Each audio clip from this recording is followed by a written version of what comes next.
ay makamasarap din po ba yan naman aring pang merienda. At masarap din nga po aring gawing pang ulam. For today's video mga ka-frenzy, tayo po ngayon ay magawa ng lumpia na gawa sa puno ng papaya. At dahil nga po pagtamnan natin aring ng mga gulay ay aputulin po natin aring puno para po ay hindi nakakanlong. At dahil nga po madami naman tayong tanim na papaya ay ayos lang na ating bawasan. Ay kaysa naman po itapo natin yung ating pinagputulan na puno ay atin po yung gawing masarap na pang merienda. Ay napakaganda nga ni po talaga pag ikaw ay may tanim na papaya. At maliban nga po sa bunga na rin, ang bulaklak at dahon po na rin ay nagugulay. At pinagpuputol nga po natin yan ng maliliit para po siya ay madaling baak-baakin. Ay mas maganda nga po sana kung medyo malaki yung puno para medyo marami-rami tayong magagawa. Talaga naman pong walang tapon ang papaya, pwedeng pang ulam at pwede rin po talagang panggamot. At pagkatapos nga po nating pagpuputol-putulin yan at baak-baakin ay atin naman po yung akayurin. Gamit po ang pangkayod ng buko. Ay napakasarap nga po nito mga kaprensi kahit simpleng luto lang at ito po talaga ay lasang labanos. At kahit nga po igisa mula ang ari at gawing torta, abay may pangulam ka na. Ay ari po ay walang lasa, kayo na po ang magalagay kung anong gusto ninyong lasa. Ari po ay hindi mapakla, hindi rin mapait at lalong-lalong hindi makati. At kung makaramdam ka man ng kati, abay kamutin mo na laang at wag mo nang ipakamot sa iba. Ay sorry, baka matamaan ka. At pwera biro nga po, hindi po talaga siya makati, mas makati ka pa dyan. Ay sorry, umilag ka na laang para hindi ka matamaan. Ay nako, friend si Ella, ikaw ay talagang makasari-sari. Ay baka sabihin na naman po ninyo kung ano-ano na naman ang aking mga inapagkakain. At ano naman ang makukuha ko diyang sustansya. Ay kung ikaw kaya ang tanungin ko, anong nakukuha mong sustansya sa paninigarilyo at pag-iinom ng alak? Ibaga ay sakit, tapos takot na takot kayong kumain ng mapapait na gulay. Ay nako, nanggigigil ako sa inyo. Baka kayo'y ilahok ko din sa aking inaluto ay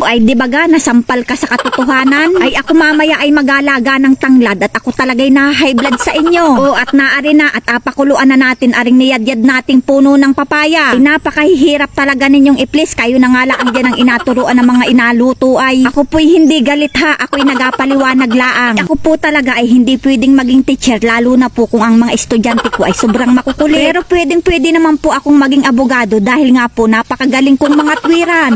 At kung ako nga po ay naging abogado ay nakaw lahat ng kaso ay panalo. At yun nga po ang sabi ng aking inay at napakagaling ko daw mga twiran. At atin na nga pong iginisa yung ating kinayod na katawan ng papaya. At nilagyan na nga po natin yan ng oyster sauce, asin at saka po ay paminta. Bali nga po giniling na manok ang ating nilagay dyan. At hindi nga po muna tayo ngayon nakain ng karne ng baboy dahil nga po ay may mga sakit. Tayo naman po ay nag-aingat laang kaya mas mainam po na karneng manok na laang at saka po ay isda ang ating kainin. Pero mas mainam po kung talagang gulay na laang ang ating akainin. At dahil nga po katin na rin siya at luto na ay atin na po yung ahunin. At atin po muna yung palamigin bago po natin ibalot. At dahil nga po mabilis naman siyang lumamig ay atin na po yung balutin. At kung ayaw mo nga po aring gawing lumpia dahil nga po ikaw ay inatamad at gusto mo lang nga ikaw ay makain, ay wala ka ding karapatang magutom pagkagayon. Dahil pag gusto mo rin kumain sa labas, abay kailangan mo rin ng pambili. At dahil tamad ka nga at gusto mo lang ay makain, ay di wala kang ang pambili o kaya wala kang karapatan ngayong magutom. Ay naku, ay napakadami ko namang sinabi. Ang gusto ko lang naman pong sabihin, kung ayaw ninyong gawing lumpia ay pwede na po ninyo aring kainin ng ganare. At dahil nga po ay nagisa na natin at may lahok na rin aring karne, ay pwede na rin po aring iulam sa kanin ng ganare. At kagaya nga po ng sinabi ko sa inyo kanina, ay pwede